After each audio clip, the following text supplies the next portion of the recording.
Hello and welcome to Snyder versus Kankakee Valley demonstration slash example of how to set up and run a crew battle for IEN matches. So basically what you're going to do is one of you will decide who's going to create the arena, and you go in, make sure you have your correct rule set loaded. The rule set is located in the rules document for Super Smash Brothers.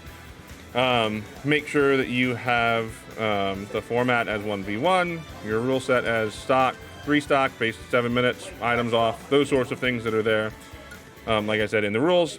The name of the arena is something that will be displayed, but you're not going to really share with the other coach. So normally we try to just name it Snyder versus KV or one of the other schools. You're going to set a password that you share. Make it something easy that you can share with the other coach. And then you're going to create the arena.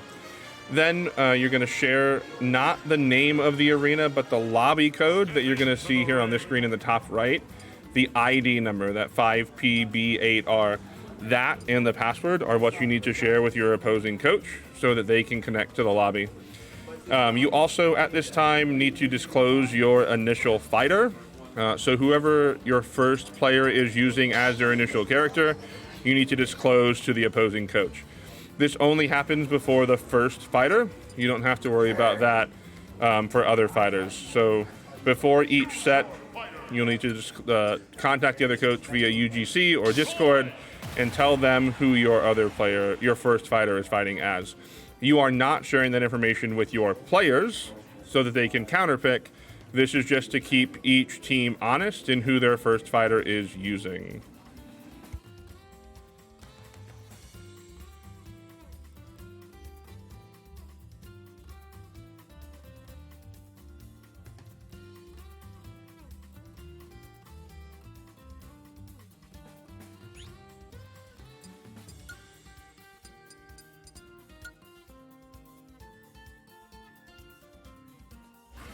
While you're waiting for your opposing coach to connect, you can load the initial stage. So the stage selection is simpler than last year. Every week there is a starter stage that will be played.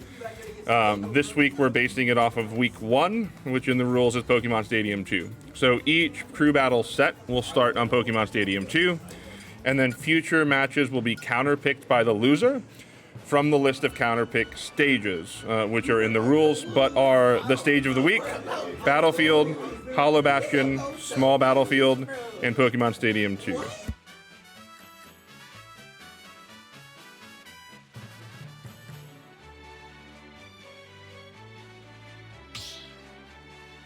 It is important that both teams choose the correct stage just to make sure that a random one doesn't get loaded. And when your opponent joins, they'll be over here to the right side in the waiting area. They'll be able to load their character and stage as well, and then both players will drag themselves over into the ring for the fight. Each crew battle round is best of 3, meaning to 3 stocks. So once one player is eliminated, the winner will stay in and fight the next round with the stocks they have remaining. So we'll talk about that when we get to that point in the crew battle. But think of it kind of like a Pokemon battle. The loser is eliminated. When you lose your 3 stocks, you're out of the set. The winner continues to fight until they lose the rest of their stocks in a future game.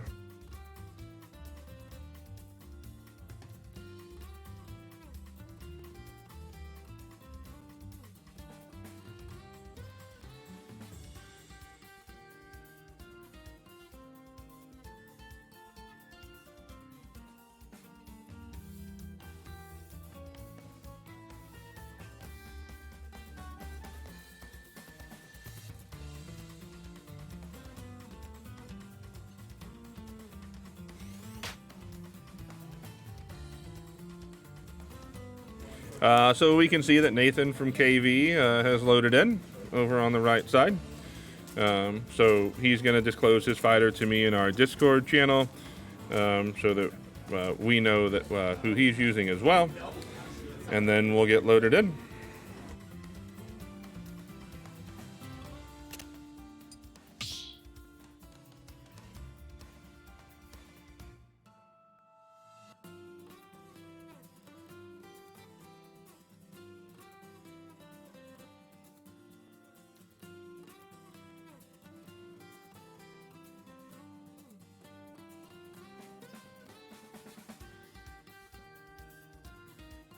One thing to note is due to the inherent instability of the Nintendo Switch network, especially when it comes to Smash, we really want to eliminate spectators as much as possible. We realize sometimes it might be necessary for certain coaching situations, but if at all possible, even coaching should maybe watch through a Twitch stream that one of the coaches will be streaming from their school.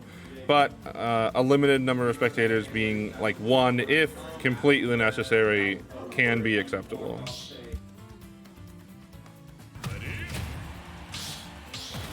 Once both players load in, then they can ready up, and we'll load into the match.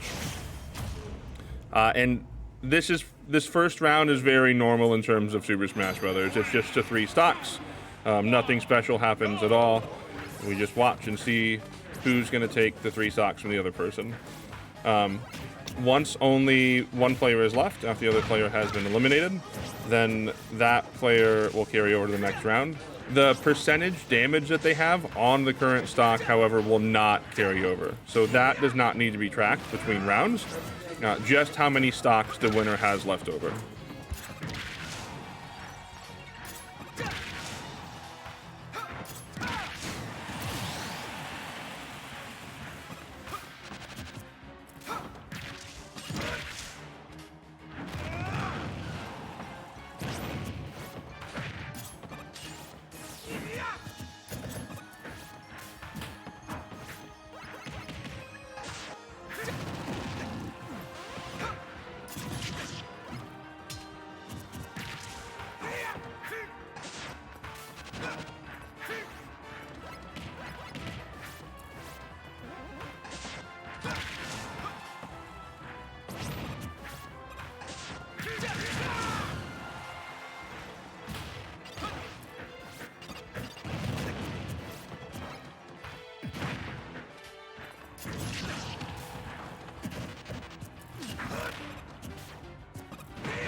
All right, so it looks like Snyder won that one.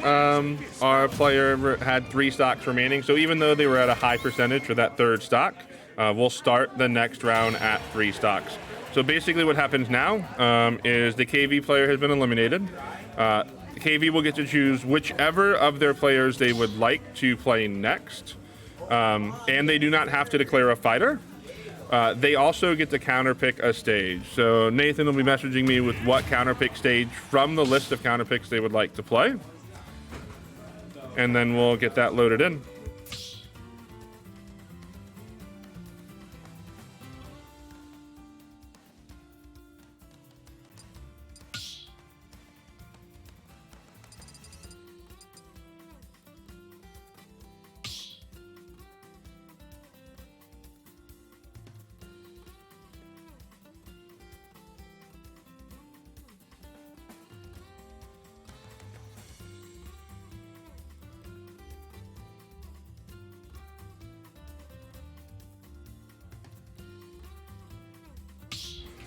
So, Kankakee Valley has chosen Battlefield as their counter pick. They communicated that via Discord, and we're loading in.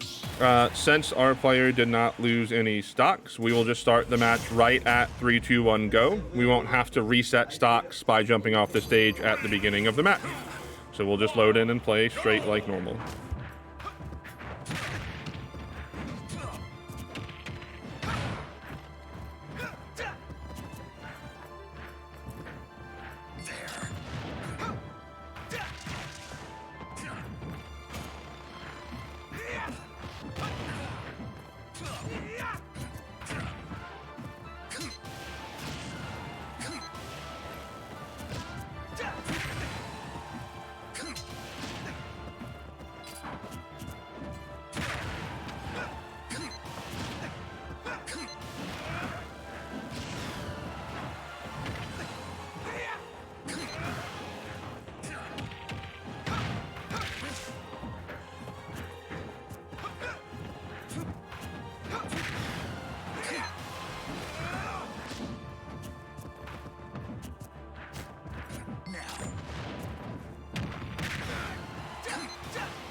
right, good game to the KV player. He won with 1 stock left, even though the percentage is 33. That will be reset at the beginning of the next round.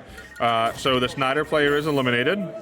We at Snyder will counterpick the next stage from the list of stages. And then the KV player will SD or jump off the stage twice at the beginning of the next round so that they're left with 1 stock. The fighting will take place after that invincibility period has worn off, after the KV player jumps off the stage a second time. So you'll see that in a second.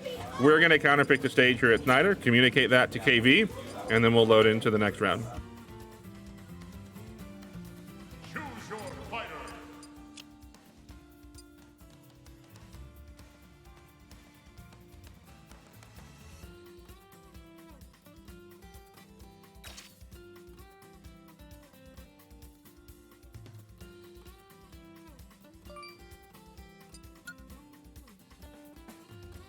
Our Snyder player has picked Battlefield from the list of counterpick stages, and we've communicated that with KV.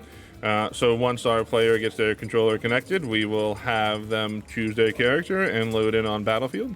Again, the KV player will self-destruct or jump off the stage twice at the beginning as a result of ending the last round with only having 1 stock left.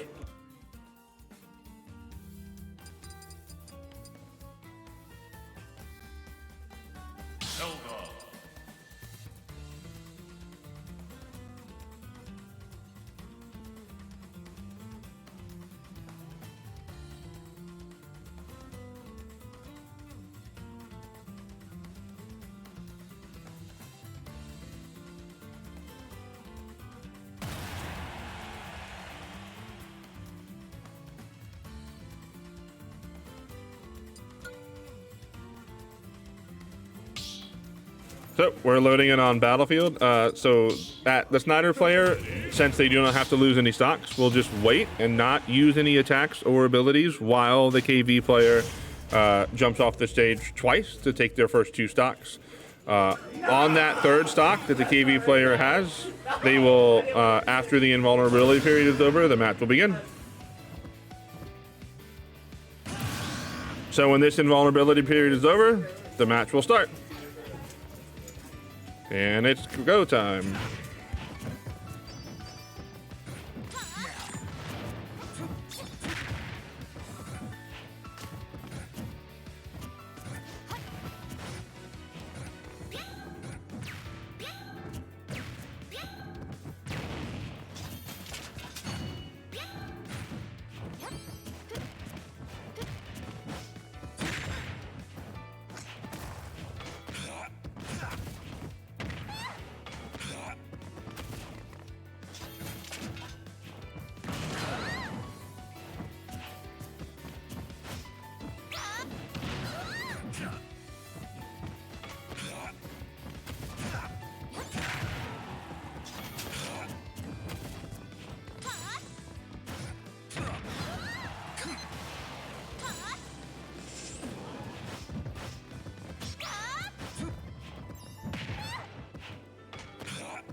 So the Snyder player wins with 3 stocks remaining, so the KV player is eliminated, and KV will counterpick the next stage for the next game.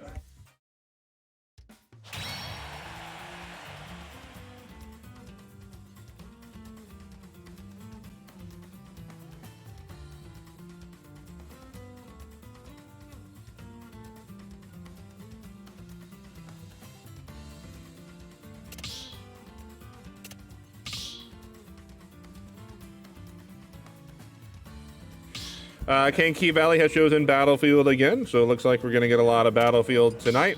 We'll load that map. They will choose their character, and we will pick up from where we left off.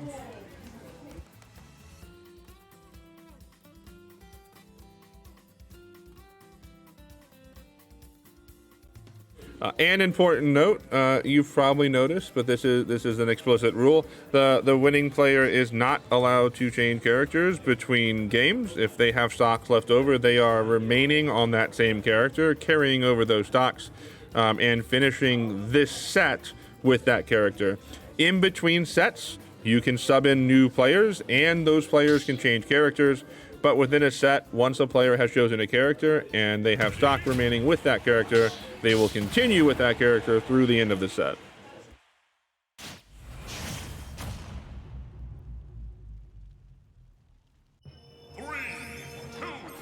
Since this is a 3-stock match, we didn't lose any at the last. We're not jumping off the stage. We're just starting right in with the 3, 2, 1, go.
The Snyder player has won with 2 stocks remaining, so the KV player is eliminated. KV is on to their last player, and the Snyder player will start the next match by self-destructing 1 time, so have 2 stock remaining. KV will counterpick the next stage.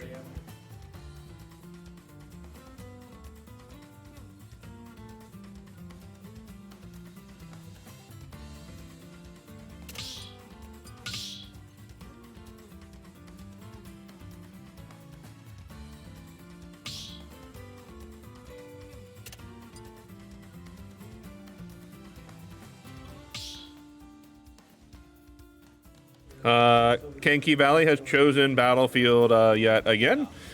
So we will load into Battlefield, and the Snyder player will jump off the stage once. When the invulnerability period from that has worn off, the players will start the battle.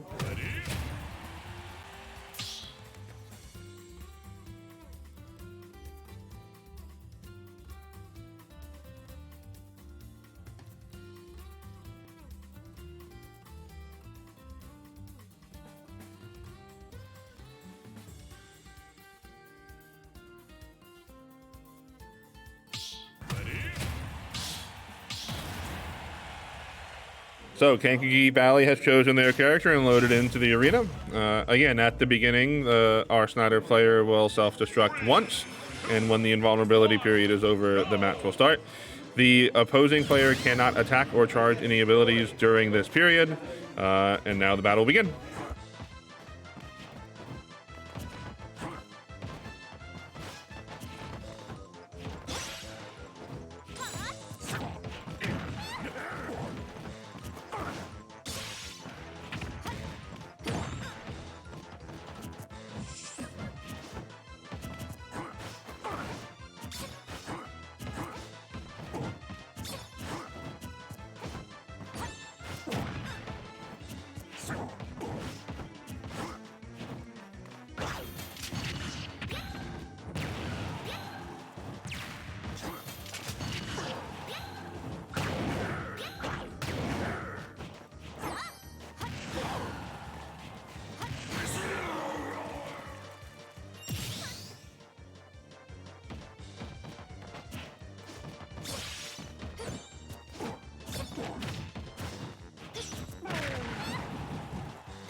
So the KV player has lost all 3 stocks, and that was the 4th and final Kankakee Valley player. So Snyder has won this set. What you would do in in a regular season match is play another whole set like we just saw. Regardless of the winner of the second set, you only ever play 2 sets a week. The way that IEN has instituted a universal scoring across games, a win, meaning you win both of the sets, counts as 3 points in your standings. A loss counts as 1 point for standings. A tie, meaning if you split the whole week of 2 games or 2 sets, would be 2 points. So we don't have to track stock differentials. We don't have to track wins versus losses within each set. Each set will be scored, and then a winner or loser will be determined.